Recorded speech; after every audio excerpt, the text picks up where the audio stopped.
Subject కి ఒక teacher ఉంటారు, అన్ని సబ్జెక్టులు నన్ను చదవమంటారు. ఇంత చిన్న బుర్రలో అన్ని ఎలా నింపాలి? Class work, home work, fair notes అంటారు. సబ్జెక్ట్ కి 3 బుక్స్ పెట్టి బ్యాగ్ నింపుతారు. ఇన్ఫాక్ట్ నా బరువు కన్నా నా బ్యాగ్ బరువే ఎక్కువ.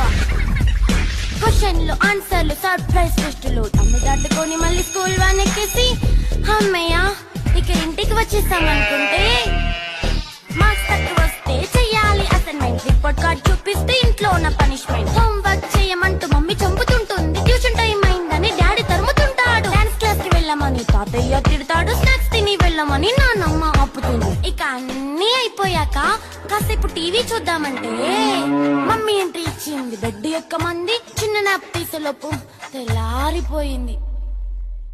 అయ్యో మళ్ళీ మొదలు ఈ స్కూల్ కష్టాలు.